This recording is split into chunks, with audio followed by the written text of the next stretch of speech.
ကနေပြီးတော့အရှိကင်မရာနဲ့ရိုက်မယ်ဆိုလို့ရှိရင်တော့ဖုန်းကိုဒီလိုထားတာပေါ့နော်တကယ်လို့ကိုကနေပြီးတော့နောက်ကင်မရာနဲ့ရိုက်မယ်ဆိုလို့ရှိရင်တော့ကင်မရာကိုဒီလိုမျိုးထားတာပေါ့နော်ဒါဆိုလို့ရှိရင်အနောက်ကင်မရာနဲ့ရိုက်တာပေါ့နော်လင်းအစမ်းရိုက်ပြပေးမှာဖြစ်ပါတယ်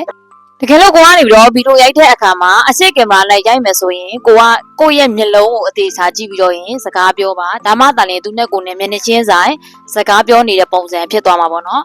တကယ်လို့ကိုကနေပြီးတော့အနောက်ကင်မရာနဲ့ရိုက်မယ်ဆိုလို့ရှိရင်တော့ကိုရဲ့မျက်လုံးကကင်မရာဘောက်ကိုအသေးချာကြည့်ပြီးတော့ရိုက်ပေးပါဒါဆိုလို့ရှိရင်တော့ကိုနဲ့သူနဲ့မျက်နှာချင်းဆိုင်စကားပြောနေတဲ့ပုံစံဖြစ်မှာဖြစ်ပါတယ်တကယ်လို့အဲ့လိုမဟုတ်ကိုရဲ့ကင်မရာ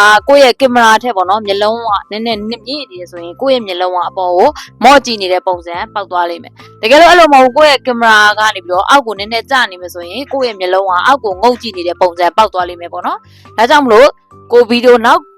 က်ကင်မရာကိုကြည့်ပြီးတော့ရိုက်မယ်ဆိုလို့ရှိရင်ကင်မရာကိုကြည့်ပြီးတော့ရိုက်ပေးပါတကယ်လို့ကိုအရှိမကြည့်မယ်ဆိုအရှိကင်မရာနဲ့ရိုက်မယ်ဆိုလို့ရှိရင်